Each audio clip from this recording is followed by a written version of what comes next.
Welcome, Accounting Boffins. You are with Ashraf Patel, and our topic for today is budgets. Now, obviously, the first question that everybody would ask themselves, have you ever thought of this? How would you spend R1,000,000 in a month? Obviously, we'd love to do that, but definitely when you receive that type of money or you have access to that type of money, how would you spend it? This means, therefore, that you have to draw a budget. Now, that is why we say in accounting that our subject is a life skill. You may not study it at a tertiary institute, but it's going to impact on your personal life. In other words, look at the different types of budgets that you have. You're going to have a personal budget, and whether you're doing it consciously or subconsciously, each one of you out there, you're drawing a budget every month. From your allowance, you have to determine what can I spend, what can't I spend. In this way, you can see that there is, you may not have it written down, but there is a budget in place. So each one of us has a budget. Whether we stick to the budget, that's a different question. Okay, so you also have a household budget. You have a business budget, right? Can you see the different levels of budgeting? And then obviously, not very long ago, we had the national budget. Okay? Now that is where the country's budget, obviously, they also have to draw up a budget. So if we have to summarize now, and we have to ask ourselves, what is a budget? A budget is a tool that we use for projections. In other words, we forecast whether we can comply with the budget. Obviously, that's a different matter, which you will see as we go along, where we compare the actual with the budgeted figures. Right, so now, where's our emphasis? Definitely the emphasis is on the cash budget. Now, what are important words that you need to know? What terms are important for you? One, all of this falls within the ambit of financial planning. Clearly you can see you need to have a plan in place, because if you do not plan, then definitely that is a recipe for disaster. You have projected figures, right? You'll see later on in our further lessons, we'll talk about the projected income statement. There we will look at projected. Remember something, you are forecasting what you expect to happen. Now, all of this is not done as a thumbsuck. No, it is done with proper planning in place. So by the same token, you're going to look at your projected expenses, and in this way, you will then draw up your budgets. Now, and remember, you get different types of budgets, but we'll get there. So, what is a budget? A budget is a plan, right? And what is this plan? How much money do you expect to receive? In other words, what are your projected receipts? Okay? So you plan and say, okay, if you're looking at your personal budget and say, okay, fine, I'm getting an allowance from my dad.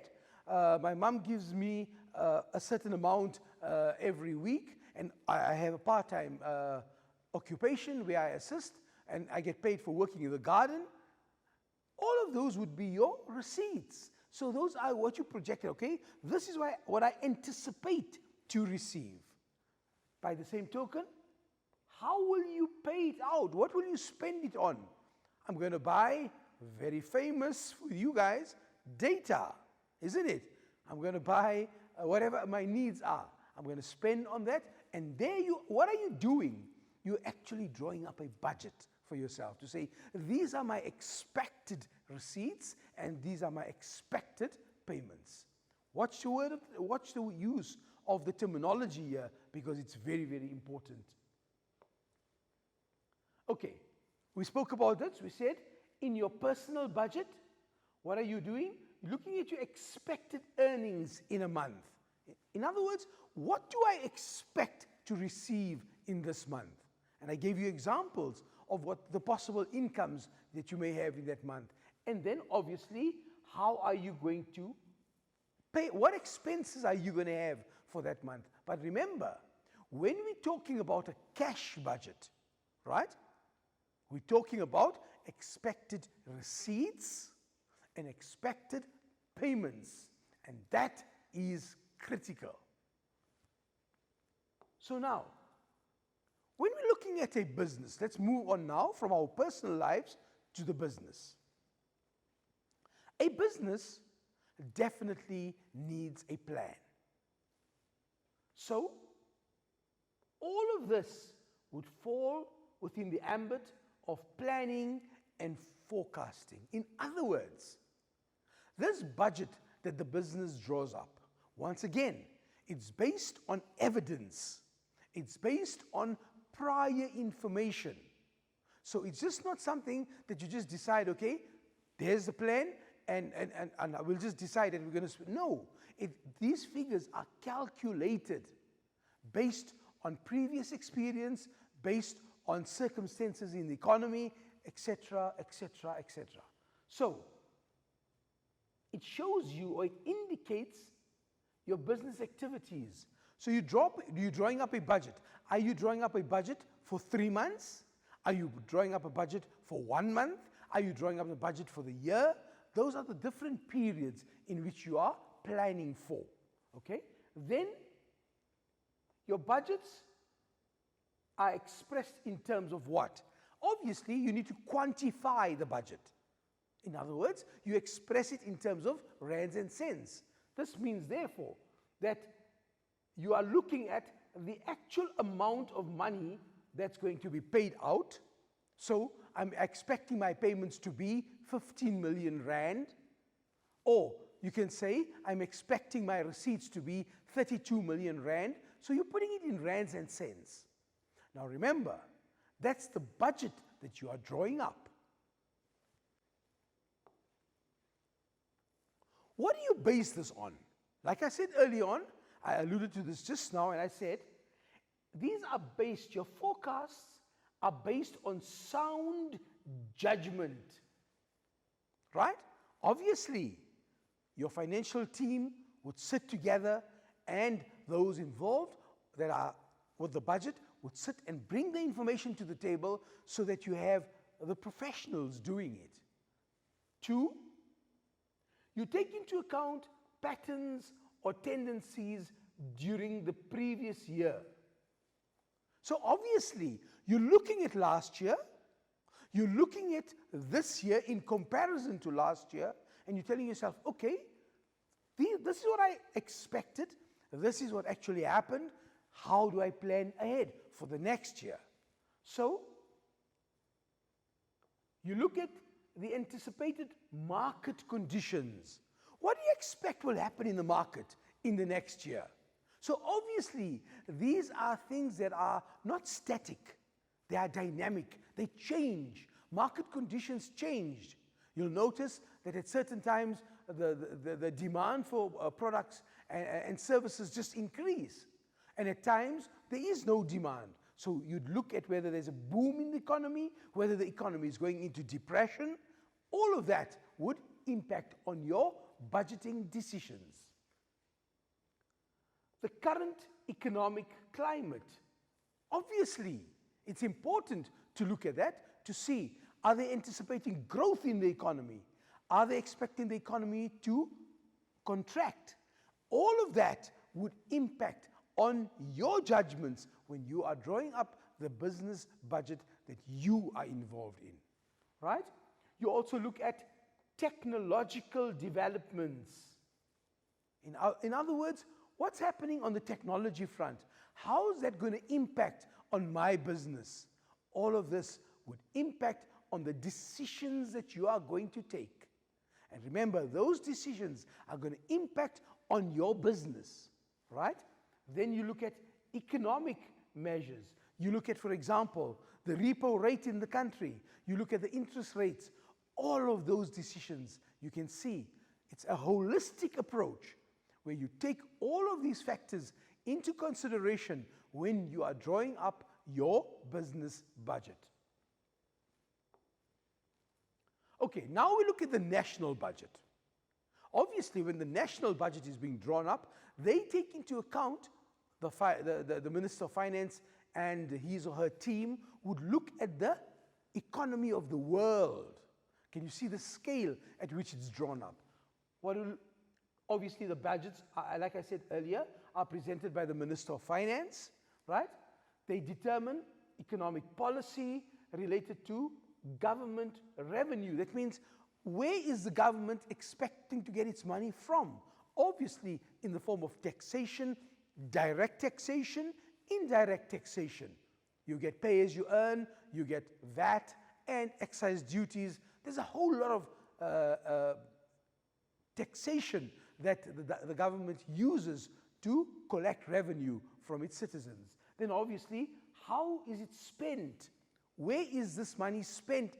So when the national budget is drawn up, they look at the sources of revenue and they look at the expenses, and obviously you have to play the balancing act because you have to balance the budget. I'm sure you've heard that term before, even at home, where your father or your mom would say, listen guys, we need to balance the budget. Meaning, look at your revenue, look at your receipts, look at your payments, and obviously certain, sometimes tough decisions need to be made. So this is just an example for you of a national budget. Now you can see, historically, it goes back to 2017, 2018, right? And you can see they projected right up to 2023, 2024. Again, what are we looking at? Watch this here. This is important. You're looking at revenue. You're looking at expenditure. You're looking at your budget balance. Can you see? Obviously, you can see from this here that the budget needs to balance. Remember I said that? Balancing, to play the balancing act. Here you can clearly see it. That, again, what is important for us to take note from this national budget is that you look at the past and you look at the future. And based on that, you make your decisions. So therefore, if we now have to summarize and look at all the aspects that we've dealt with so far, what did we say? A budget is a planning tool. It is something that a business would use. One is drawing up the actual budget. However, to put it into operation is very, very important. So it's just not putting it there and leaving it aside. No, you refer to it on a continuous basis. Just to give you an example, you anticipated to spend, say, 15,000 Rand on the telephone bill in that particular month. What happens now is you go into your budget and you say, okay, expected payment for telephone bills is 15,000 Rand. You now go in and you check your actual expenditure, and you find that the amount that you have spent is 30,000 Rand. You spent double the amount. Obviously, the alarm bells start to ring, because now you've budgeted an amount of 15,000 Rand, but you've actually spent 30,000 Rand. So clearly, that particular expense needs inspection. So you look at it and say, okay, fine, what is going on? Okay, you look at the conditions. Now, there's no correct answer here. You look at the conditions and you say, okay, the company embarked on a massive telesales project. Okay? So obviously now, yes, it was not planned for. The needs of that particular month demanded us to increase the usage of the telephone, and as a result, it went above the budgeted amount, which is not a bad idea, although you've overspent the budget. This means, therefore, that you need to revisit and say, okay, why did we respend? Why did we overspend? It means we've spent too much, but because of this campaign, it increased my sales. So this is just one example of how you would compare your actual budget with the actual figures that were paid out. So this is just an example, right? So then we spoke about the personal budgets, we spoke about household budgets, business budgets. We also give you an example of the national budget. And if we have to summarize all of this, budgeting is a planning tool which the business needs to use in order to maximize the profits. Don't go away, guys, because when you come back, we're going into more detail with regards to budgets. See you just now.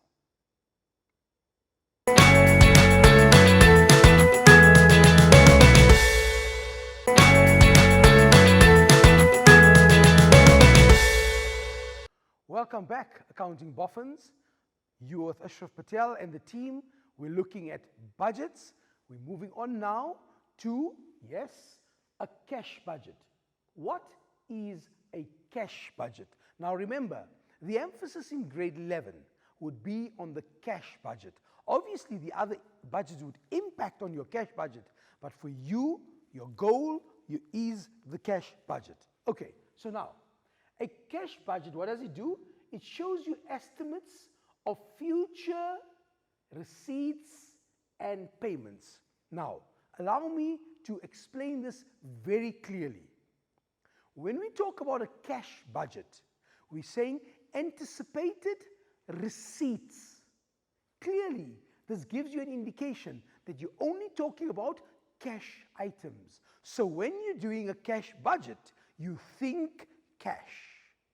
Mula, cash, right? So, by the same token, when we're talking about a cash budget, we talk about cash payments, only cash payments. Guys, I'm emphasizing the word cash because remember, we are dealing with a cash budget. Okay. Why do we draw up the budgets? We said budgets are drawn up to help management be aware of any potential shortages or surpluses of cash resources that could occur. Now remember this, we're talking cash. Very often you would find that a business may have millions in assets. However, they could experience a cash flow problem, meaning the cash budget is not in sync. And that is why we draw up a cash budget to ensure that we do not face a situation where we have either a critical shortage of cash or we're sitting with massive surpluses. That is also not acceptable, right? So basically, like I said, you strike a balance, and therefore, based on that balance, you ensure that you are able to meet all your payments with the cash that is available. What does a cash budget deal with? It deals with items or transactions dealing with cash. Now you would think, why are we emphasizing this point? Because you will clearly now see that any non-cash expenses are not included. So now, let me ask you for an example. Can any one of you tell me, give me one item that would not appear in your cash budget? Think. Remember, you're in grade 11 and you've been exposed to these expenses the entire years, in fact from grade 6, 7, 8, 9 and 10. So let me give you an example and show you an item like depreciation. Right? The question is, would depreciation appear in your cash budget? And the answer is an emphatic no. Why? Because depreciation does not involve the flow of funds. Yes, it is an expense. Yes, it is an expense. And if you refer to our other lessons on depreciation, you will remember we said that depreciation is an imputed expense. an expense that does not affect the flow of funds. Right? Think of another one. Bad debts. Yes, it's an expense, but it would not appear in your cash budget. Reason, it's a non-cash item. So, focus, cash budgets, only cash items. Think cash when you're doing the cash budget. How do we manage the budget? What do we do with it? Like I alluded to early on, well and good, you've drawn up a budget. How do you manage it? So firstly, a budget should be checked and adapted regularly, right? Sometimes, if the need arises, you may have to adapt it once a week, just depending. So obviously, this tells you that if you're working on a monthly budget, at the end of the month, monitor the budget, compare your budgeted figures with your actual figures, and then based on the evidence in front of you, you now have to make certain adaptations. You need to change certain things that are necessary to be changed. What are the important functions of a budget? One, it is a planning tool, clearly evident from what we've done so far. Number two, it coordinates. That means bringing into all the components of a business. It's coordinated, it's bringing in, so you can see, okay, from the sales team, the sales budget, what's happening? How's it impacting on my cash budget? From my purchases budget, how is it impacting on my cash budget? Because certainly, those other budgets are going to impact on your cash budget. And yes, it is a controlling tool for what?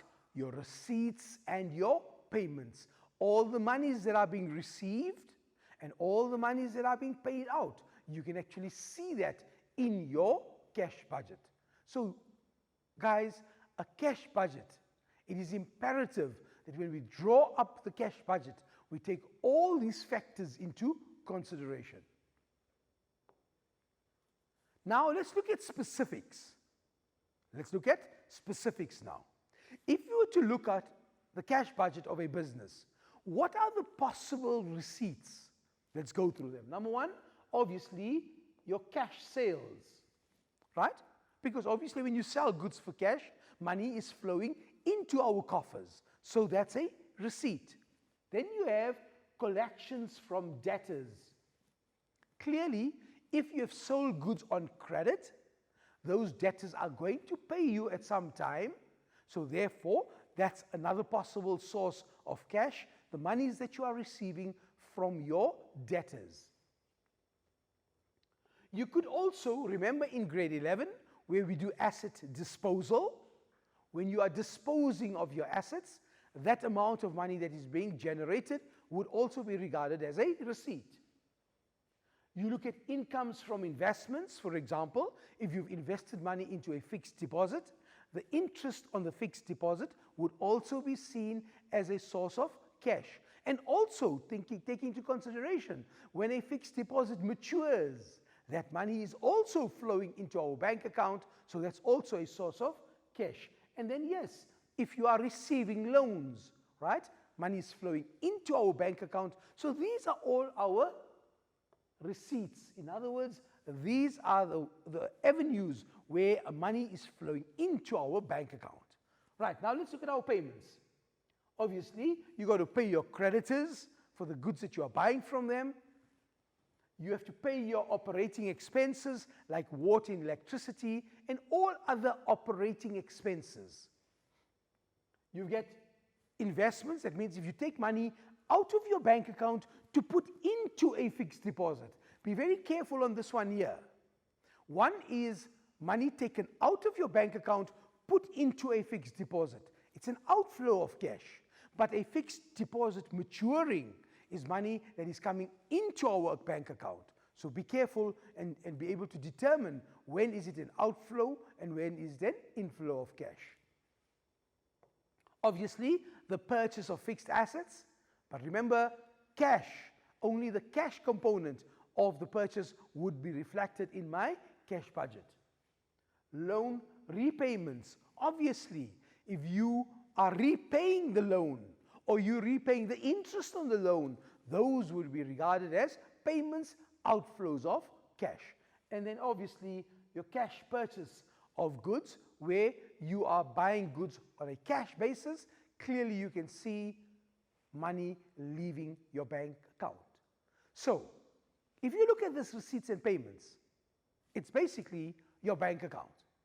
Money is flowing in, receipts, money is flowing out, your payments. What is the importance of a cash budget? The cash budget is an essential tool used to plan and monitor the liquidity of the business enterprise. Now you see another term there, liquidity. Like I explained early on, you do not want to reach a situation where you have cash flow problems, where you have liquidity problems, where the receipts are not sufficient to cover our payments. And that is why we draw up the cash budget. We're still looking at the importance of our cash budget, and we said management can ascertain whether the enterprise will have enough cash. That is the primary objective of your cash budget. Do you have sufficient cash? One, to meet the short-term commitments such as paying creditors and repaying loans. Obviously, your creditors are giving you certain time limits, so you have to meet your commitment within that time limit. Two, the purchase of stock. Clearly, if you are an enterprise that's buying and selling, if you are unable to buy goods, you are unable to sell the goods. So clearly, you should have cash available to buy and purchase goods. Then you have your purchase of additional fixed assets. You may reach a situation where your fixed assets are inadequate and you need to purchase more fixed assets. Now again, your budget here will tell you whether you are allowed to buy those assets or not, depending on the cash available. Budgets will assist us to predict shortfalls, and arrangements can be made with the banks and other sources of funding in advance. In other words, yes, you may have a situation where you're going to need cash. You don't have the cash, but if you make an arrangement with your banks, financial institutes, or other sources of cash in advance, it's often cheaper because you're not forced into a situation where you have to pay a certain amount and you have to pay the interest rate at that time. So obviously when you are negotiating, you're negotiating from a position where you're in a corner. Whereas if you're planning long term and you say, okay, fine, in this month I'm going to need X amount of money, let me make arrangements now for it, so you are planning in advance. And obviously you can see that budgeting improves your decision making. You can decide, okay, in this particular month, we can afford to buy this additional fixed asset. Or in this month, we are not able to buy it because there's a shortfall of cash. But yes, this is what we would anticipate in the next month, so you are making decisions. And grade 11, definitely, when you go to grade 12, and we sincerely hope that very soon you will be a grade 12 learner, you will see the interpretation, although you need to know it in grade 11 as well, but the emphasis in grade 12, in the grade 12 accounting paper, moves to the interpretation of a cash budget, where you now asked to make decisions based on information that you have. Right? We also find that many potential funders will require you to provide a budget in addition to a business plan, particularly if you're a new business. So if you're going for a loan or you're going to buy goods on credit, the service provider will ask you, do you have a budget in place? And obviously that's one of the requirements when you're going for funding. You can also use it to increase your staff motivation. That means you tell your staff, these are the budgets that we have to meet. Obviously, being part of the enterprise, they would buy in and say, yes, correct, we need to increase our sales, or this is what we need to do. And in this way, we can then meet our targets. A budget must be conservative, achievable, and realistic. Very important. Remember, you're looking at payments should not exceed your receipts. Very important. And after the budget period, the budgeted receipts and payments must be compared with the actual figures. Because what's the point of drawing up a budget if you don't compare it with actual? Because remember, budgeted is forecast, whereas actual is what has transpired. So the comparison between the two is of extreme importance. Okay, what are the important components of my budget? We spoke about receipts, the payments, right? You'll either have a surplus or a shortfall. You'll then have your bank opening balance and your bank closing balance. You know what your receipts are? We've dealt with it. You know what your payments are? We've dealt with it. So the difference between the two will either give you a surplus or a shortfall. And then you had cash in your bank account at the beginning of the month, and obviously the final balance will be your cash in your bank at the end of the month.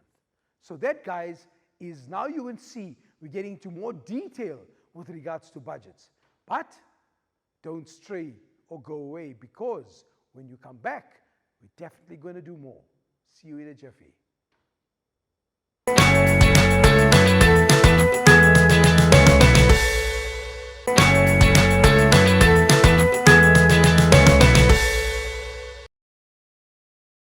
Welcome back, accounting boffins. Remember, we're busy with cash budget. You with Ashraf Patel and the team. And what are we looking at? We're actually looking at a case study now, right? Let's look at the situation that we have.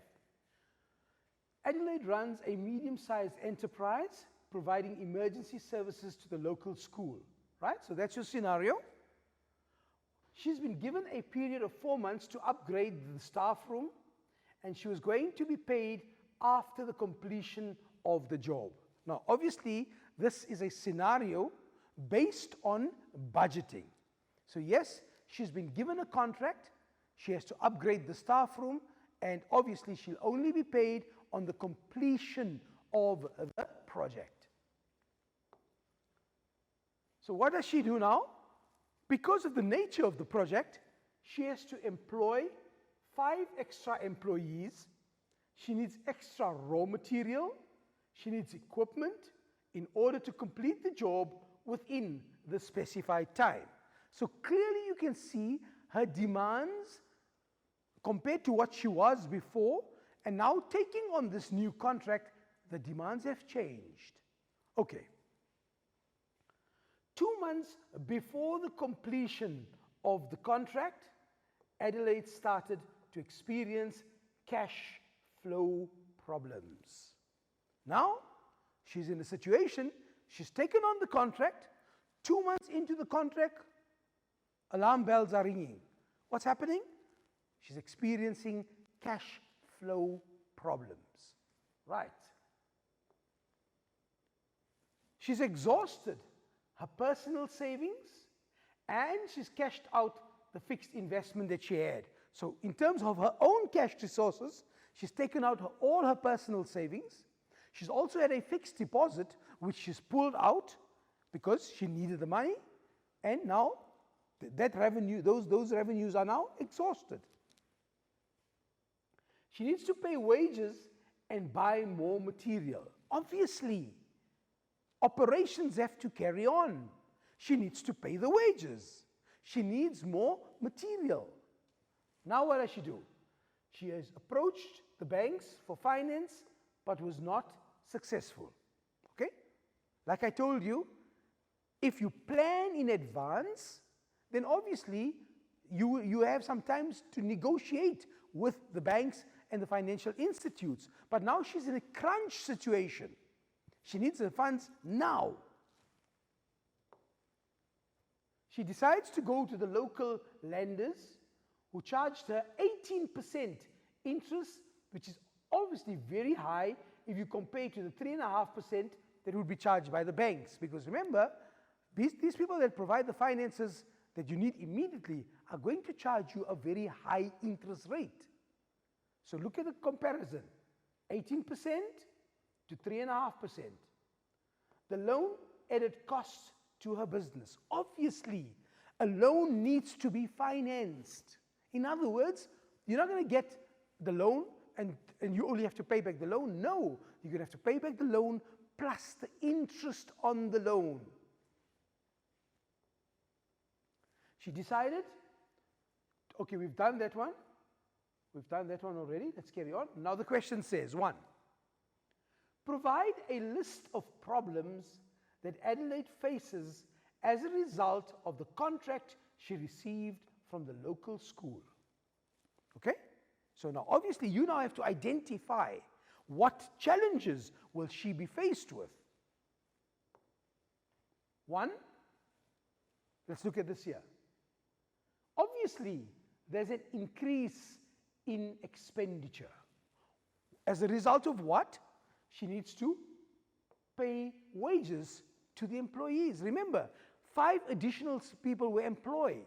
So clearly you can see there's an increase in her wage bill. Obviously, the demands of the job, the demands of the contract would be she needs more raw material to complete the upgrade of the staff room. She also has capital expenditure. Look at the new term that we are using here. One was operating expenses, which is wages and salaries and electricity and telephone, etc.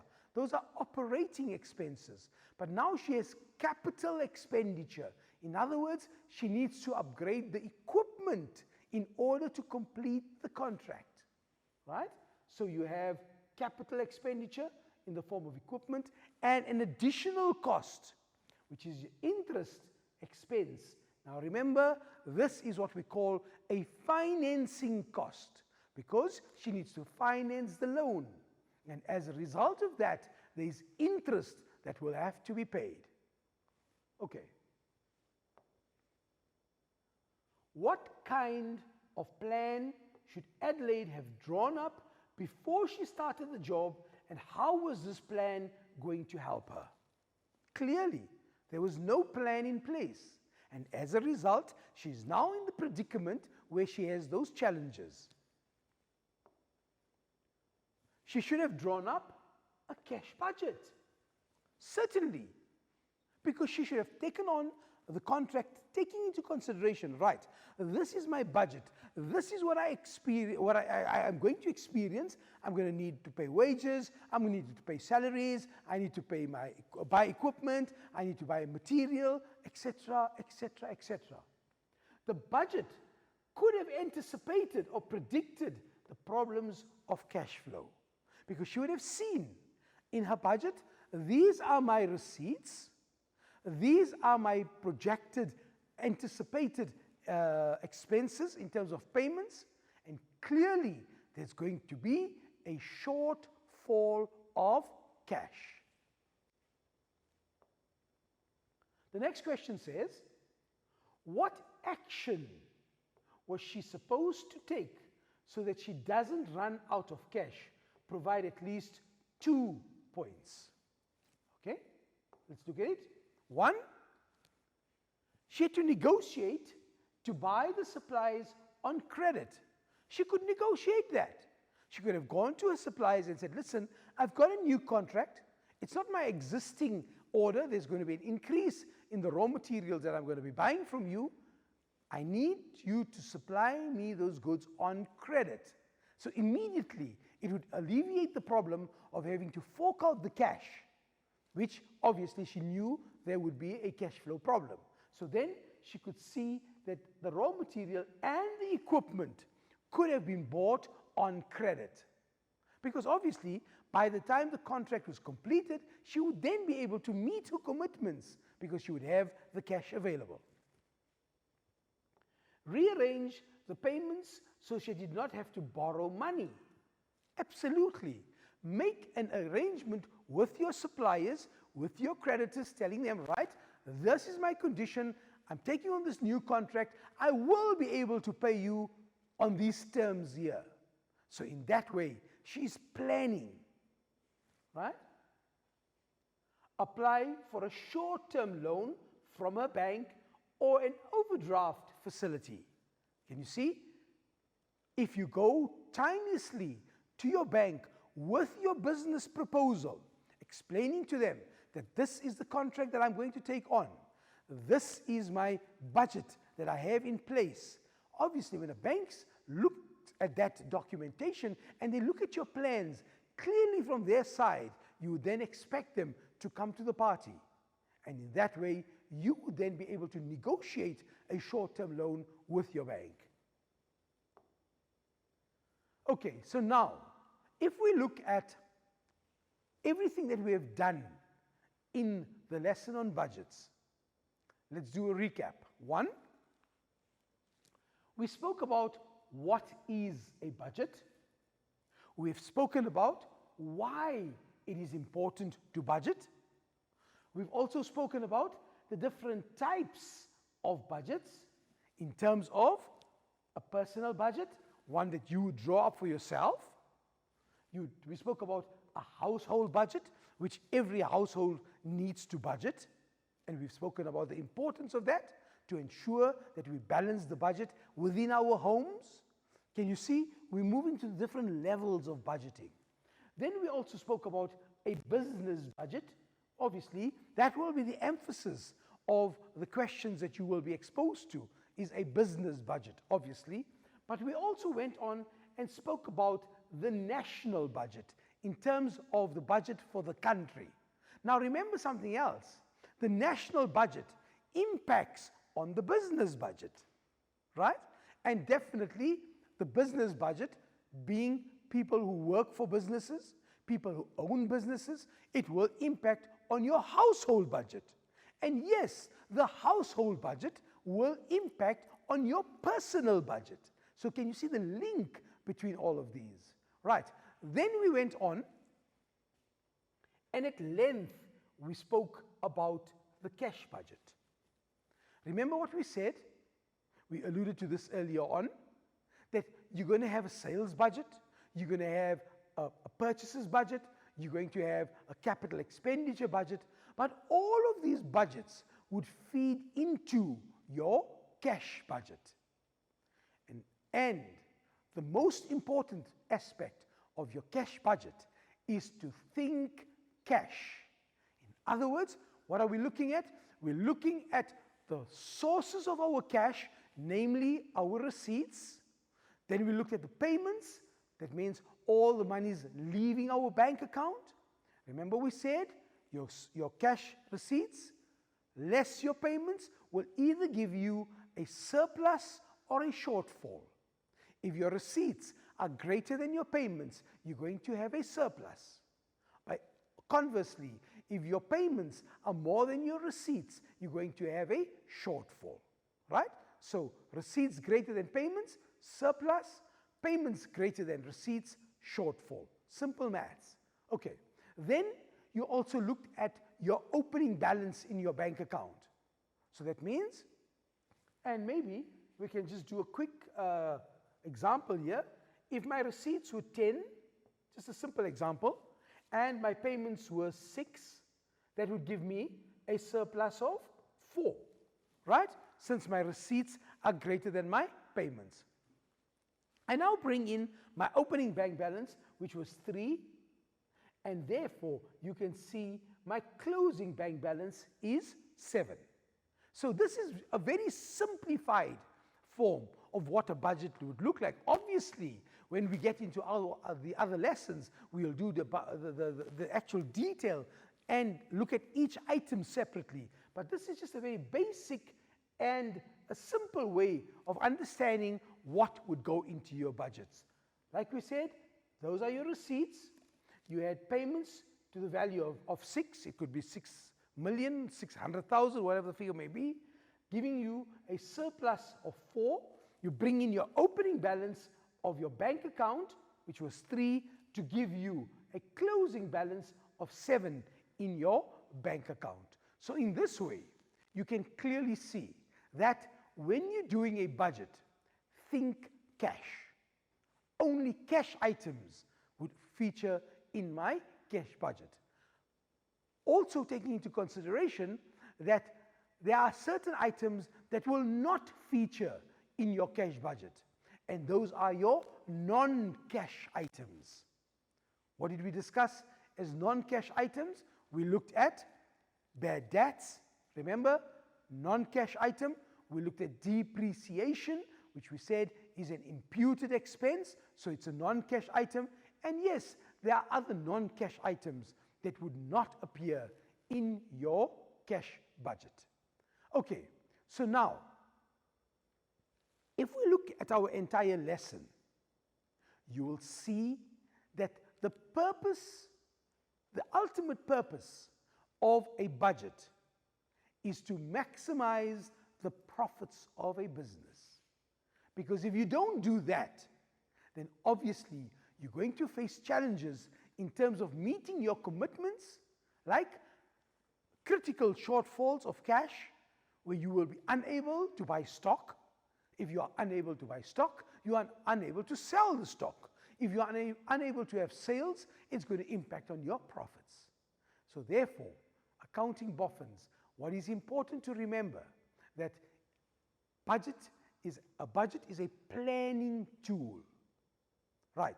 But once you've drawn up a budget, it does not mean that you do not refer to the budget. Remember we said, once you have a budget, you refer to it on a continuous basis in order to ascertain whether you have met the requirements of the budget in terms of your actual figures. Remember, budgeting is a forecast, it's not actual. When you actually have your actual expenses, you are then able to see and make a comparison between your budgeted and your actual, and based on that, you now have to make certain adaptations, you need to make certain decisions whereby you can then make and do what is necessary. The case scenario that we had with regards to Adelaide was a good example of how important it is to draw up a budget. From me, Ashraf Patel, and the team, until the next time, keep on practicing your budgets, keep your feet in the ground, reach for the stars, and be good. Goodbye.